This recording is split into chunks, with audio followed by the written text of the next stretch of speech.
Hello guys, welcome back to Crick Talks with Kiran. Lucknow Super Giants vs Gujarat Titans. നമ്മൾ ഈ സീസണിലെ top run ഗേറ്റേഴ്സിന്റെ list ഒന്ന് നോക്കിയാൽ അതിൽ ആ ടോപ്പ് 5-ലുള്ള 4 പേരും ഈ രണ്ട് ടീമുകളിൽ നിന്നുള്ളവരാണ്. ലക്നൗ സൂപ്പർ ജയൻസിൽ നിന്ന് Nicholas Pooran, Mitchell Marsh. Gujarat ടൈറ്റൻസിൽ നിന്ന് സായി സുദർശൻ, ജോസ് ബട്ട്ലർ. നമുക്കറിയാം ഹോം ടീമായ ലക്നൗ സൂപ്പർ ജയൻസിന്റെ കാര്യത്തിലേക്ക് തന്നെ വരാം. ഈ സീസണിൽ അവർ ഇതേവരെ കളിച്ച 5 കളികളിൽ 3 അവർ ജയിച്ചു. ഗുജറാത്ത് ടൈറ്റൻസിനെ പോലെ തന്നെ ബാറ്റിംഗിന്റെ കാര്യത്തിൽ മികച്ച ഫോമിലുള്ള ടീമാണ് ലക്നൗ സൂപ്പർ ജയൻസ്. ഇപ്പോൾ നമ്മൾ ഈ സീസൺ തുടങ്ങിയപ്പോൾ അവരുടെ ടീമിൽ ഉണ്ടായിരുന്ന ഇഷ്യൂസ്, പ്രധാനമായും ആ ബോളിംഗ് ഡിപ്പാർട്ട്മെന്റിൽ ഉണ്ടായിരുന്ന ഇഷ്യൂസിനെയൊക്കെ പറ്റി പറഞ്ഞിരുന്നു. ഈ സീസണിൽ തന്നെ ഏറ്റവും ഇൻഎക്സ്പീരിയൻസ്ഡ് ബോളിംഗ് യൂണിറ്റ് എന്ന് നമുക്ക് വിശേഷിപ്പിക്കാൻ കഴിയുന്ന ഒരു ബോളിംഗ് ഡിപ്പാർട്ട്മെന്റ് ആയിരുന്നു LSGയുടേത്. അവരുടെ ആ ബോളിംഗ് യൂണിറ്റിലെ പ്രധാനപ്പെട്ട താരങ്ങളായ മയങ്ക് യാദവ്, മോഹ്സിൻ ഖാൻ, ആവേശ് ഖാൻ, ആകാശ്ദീപ് ഇവരെല്ലാവരും സീസൺ തുടങ്ങിയപ്പോൾ ഇഞ്ചുറിയുടെ പിടിയിലായിരുന്നു. ഇനിയിപ്പോൾ നമ്മുടെ മയങ്ക് യാദവിന്റെ കാര്യം പറഞ്ഞു കഴിഞ്ഞാൽ ഇതേവരെ ഫുള്ളി ഫിറ്റ് ആയിട്ടില്ല.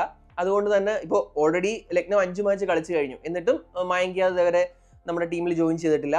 അതുപോലെ മോഹ്സിൻ ഖാൻ റൂൾഡ് ഔട്ട് ആയി. അതിന് പകരമാണ് അവർ ഷർദുൽ താക്കൂറിനെ എടുക്കുന്നത്. ഷർദുൽ താക്കൂർ വന്നു കഴിഞ്ഞ് മികച്ച രീതിയിൽ പെർഫോം ചെയ്തിട്ടുണ്ട്. പിന്നീട് ആവേശ് ഖാൻ ആയാലും ആകാശ്ദീപ് ആയാലും ആദ്യത്തെ കുറച്ച് മത്സരങ്ങൾ കളിച്ചിരുന്നില്ല. എന്നിട്ടാണ് നമ്മുടെ ടീമിലേക്ക് ജോയിൻ ചെയ്തത്. പിന്നെ അവർക്കുള്ളത് ഷെമാർ ജോസഫ് ആണ്. ഷെമാർ ജോസഫ് ഈ സീസണിൽ ഇതേവരെ ഒരു കളി പോലും കളിച്ചിട്ടില്ല. അങ്ങനെ നോക്കിക്കഴിഞ്ഞാൽ പ്രത്യേകിച്ച് ഈ പേസ് ഡിപ്പാർട്ട്മെന്റ് എന്ന് പറയുന്നത് ഭയങ്കര ഇൻഎക്സ്പീരിയൻസ്ഡ് ആണ്. ബാക്കിയുള്ള ടീമുകളുടെ ബോളിംഗ് ഡിപ്പാർട്ട്മെന്റിനെ വെച്ച് നോക്കുമ്പോൾ നമുക്ക് ഒരു ഹൈലി റേറ്റ് ചെയ്യാവുന്ന ബോളിംഗ് ഡിപ്പാർട്ട്മെന്റ് ആയിരുന്നില്ല ഇവരുടേത്.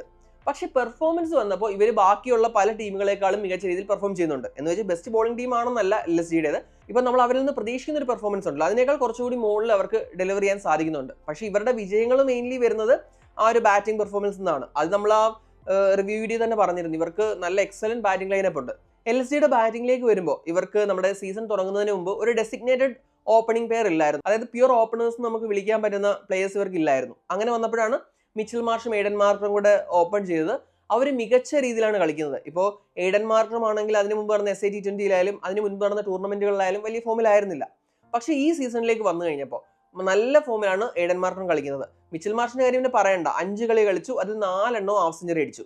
പഞ്ചാബ് കിങ്സിനെതിരായ മത്സരത്തിൽ മാത്രമാണ് പുള്ളി ഫെയിൽ ആയത്. അത് ഗോൾഡൻ ഡക്ക് ആയിരുന്നു.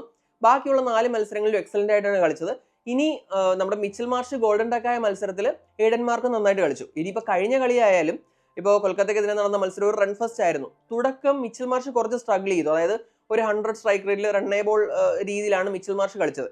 പക്ഷെ ആ സമയത്ത് അപ്പുറത്ത് മാർക്ക് നന്നായിട്ട് അറ്റാക്ക് ചെയ്തു. പിന്നെ മിച്ചൽ മാർഷ് ഒരു ഫ്ലോയിൽ ആയപ്പോഴേക്കും പിന്നെ ഭയങ്കര അറ്റാക്കിംഗ് രീതിയിലാണ് അവർ മുന്നോട്ട് പോയത്. അപ്പോൾ പരസ്പരം കോംപ്ലിമെന്റ് ചെയ്യുന്ന ഒരു ഓപ്പണിംഗ് പെയറോടാണ് അവരുടേത്. അത് കഴിഞ്ഞ് നിക്കോളാസ് പുറാന്റെ കാര്യം നമ്മൾ പറയേണ്ട കാര്യമില്ല. ഇതേവരെ 5 മത്സരം നടന്നത് ഈ 3 മത്സരങ്ങളിലും പുള്ളിയുടെ സ്ട്രൈക്ക് റേറ്റ് അറൗണ്ട് 250 ആണ്. അതായത് അത്രയും ഡിസ്ട്രക്റ്റീവ് ആയിട്ടാണ് നിക്കോളാസ് പുറാൻ കളിക്കുന്നത്.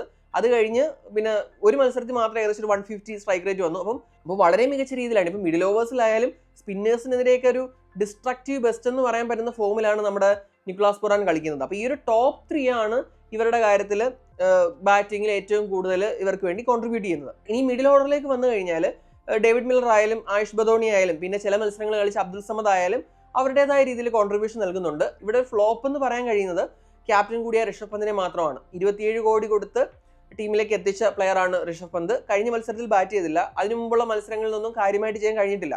അതായത് ഞാൻ കഴിഞ്ഞ വീഡിയോയിൽ പറഞ്ഞു, ഇതേവരെ അത്രയും മത്സരങ്ങളിൽ നിന്ന് 27 റൺസ് പോലും ടോട്ടൽ എടുക്കാൻ പന്തിന് കഴിഞ്ഞിട്ടില്ല. ഇപ്പോൾ അവരുടെ ബാറ്റിംഗ് ഓർഡർ നോക്കിക്കഴിഞ്ഞാൽ പന്ത് മാത്രമാണ് ഇവർക്കൊരു എന്താ പറയുക ഫോമിലല്ലാത്ത പ്ലെയർ എന്ന് പറയാൻ പറ്റുന്നത്. ഇനി ബോളിംഗിലേക്ക് വന്നു കഴിഞ്ഞാൽ പേസ് ബോളിംഗിന്റെ കാര്യം ഞാൻ ഓൾറെഡി പറഞ്ഞു.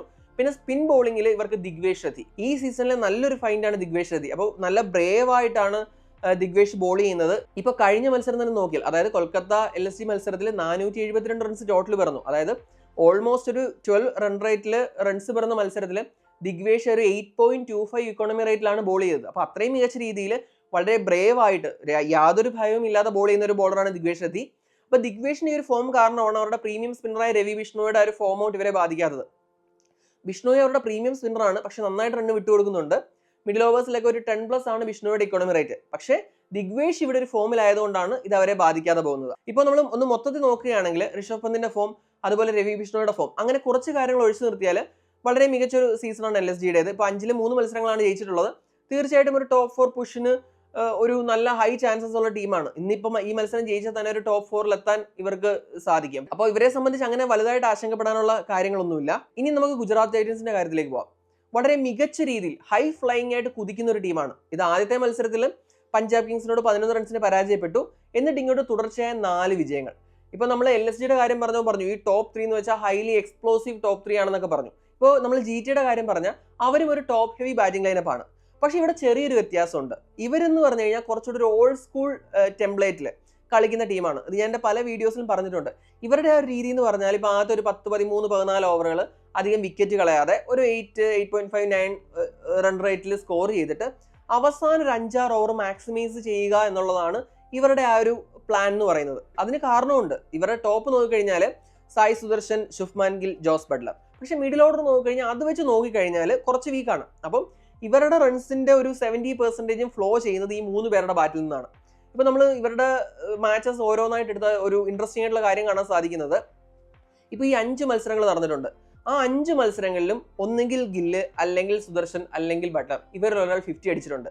അതായത് ഇവരിൽ ഒരാൾ നമ്മൾ ഈ പറയുന്ന അത്രയും ഓവർ ക്രീസിൽ സ്റ്റാൻഡ് ചെയ്യുന്നുണ്ട്. അപ്പൊ അതിന് അങ്ങനെ അവരൊരു ക്രീസിൽ നിൽക്കുമ്പോഴാണ് മറ്റൊരു നമ്മളിപ്പം വീക്ക് എന്ന് പറയപ്പെടുന്ന മിഡിൽ ഓർഡർ പ്ലെയർ വരുന്നത്. അപ്പോൾ ഇവർക്ക് ആ ഒരു ഇഷ്യൂ ഉണ്ടാവുന്നില്ല. ഇപ്പോൾ ടച്ചിൽ നിൽക്കുന്ന ആ ഒരു പ്ലെയർ ഇവരുടെ ആ ഒരു ക്രീസിൽ ആ ഒരു ഇന്നിംഗ്സിന്റെ മേജർ പോർഷനിലും ഉണ്ട്. ഇപ്പോൾ നമ്മൾ ഗുജറാത്തിനെ സമ്മർദ്ദത്തിലാക്കാനുള്ള കാര്യം ഞാൻ പല വീഡിയോകളിലും പറഞ്ഞത് ടോപ്പ് 3യുടെ വിക്കറ്റ് പെട്ടെന്ന് എടുക്കുക. അതിൽ ഒരാൾ നിന്നാൽ തന്നെ അവർ നല്ലൊരു സ്കോറിലെത്തും. ഇപ്പോൾ ഈ സീസണിൽ നമ്മൾ എടുത്തു കഴിഞ്ഞാൽ ഈ 3 പേരിൽ ശുഭ്മാൻ ഗില്ലാണ് കുറച്ചുകൂടി റൺസ് കുറവ് സ്കോർ ചെയ്തത്. ഇപ്പോൾ സൺറൈസേഴ്സിനെതിരെ നല്ലൊരു 50 അടിച്ചു. അതല്ലാതെ ശുഭ്മാൻ ഗില്ല് മറ്റേ 2 പേരുടെ അത്രയും ഒരു ഫോമിൽ എത്തിയിട്ടില്ല. സായി സുദർശൻ ഭയങ്കര കൺസിസ്റ്റൻസിലാണ് കളിക്കുന്നത്. ഇപ്പൊ കഴിഞ്ഞൊരു 10 ഇന്നിംഗ്സ് എടുത്താൽ ഒരു 1-2 മത്സരത്തിലെ സായി സുദർശൻ ഫെയിൽ ആയിട്ടുള്ളൂ. ബാക്കി എല്ലാ മത്സരങ്ങളിലും ഒരു 40 റൺസിൽ മുകളിൽ നമ്മുടെ സുദർശൻ സ്കോർ ചെയ്തിട്ടുണ്ട്. അങ്ങനെ അത്രയും കൺസിസ്റ്റന്റ് ആയിട്ട് സ്കോർ ചെയ്യുന്ന ഒരു ടോപ്പ് ഓർഡറാണ് GTയുടേത്. ഇനി ബോളിംഗിലേക്ക് വന്നു കഴിഞ്ഞാൽ LSGയേക്കാൾ മികച്ച ബോളിംഗ് യൂണിറ്റാണ് GT എന്ന് പറഞ്ഞാൽ ഞാൻ എപ്പോഴും പറയാറുണ്ട്, എനിക്ക് അവരുടെ ബാറ്റിങ്ങിനേക്കാൾ ഒന്നുകൂടി ഇഷ്ടം അവരുടെ ബോളിംഗ് ആണെന്ന്.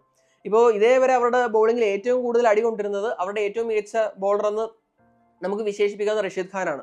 റഷീദ് ഖാൻ ഒട്ടും ഫോമിലായിരുന്നില്ല. പക്ഷെ കഴിഞ്ഞ മത്സരത്തിൽ റഷീദ് ഫോമിലേക്ക് തിരികെ വരുന്നതിന്റെ സൂചനകൾ നൽകി.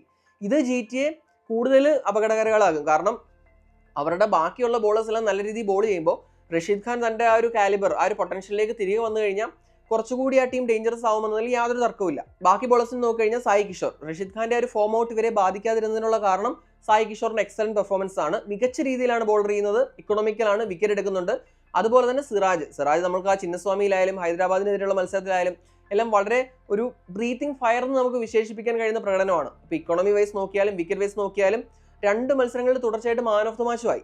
അതുപോലെ തന്നെ പ്രസിദ്ധ് കൃഷ്ണ പ്രോപ്പറായിട്ട് ആ ഹാർഡ് ലെങ്കിൽ ഹിറ്റ് ചെയ്തിട്ട് പുള്ളിയുടെ ആ ഹൈറ്റും ആ ഒരു ബൗൺസും ഒക്കെ വെച്ചിട്ട് ബാറ്റേഴ്സിന് നന്നായിട്ട് ബുദ്ധിമുട്ടിക്കുന്നുണ്ട്. കാഗിസോറബാദ് പേഴ്സണൽ റീസൺസ് കാരണം തിരികെ പോയി, ഇതേവരെ വന്നിട്ടില്ല. പകരം ടീമിൽ കളിച്ച അർഷദ് ഖാൻ ഇപ്പോൾ കഴിഞ്ഞ മത്സരത്തിലായാലും അതിന് മുമ്പത്തെ മത്സരത്തിലായാലും വിക്കറ്റ് കോളത്തിൽ ഒരു തൻ്റെതായ ഒരു പ്ലേസ് നേടി. ഇപ്പം RCBക്കെതിരെ വിരാട് കോഹ്ലിയുടെ വിക്കറ്റാണ് അർഷദ് ഖാൻ എടുത്തത്.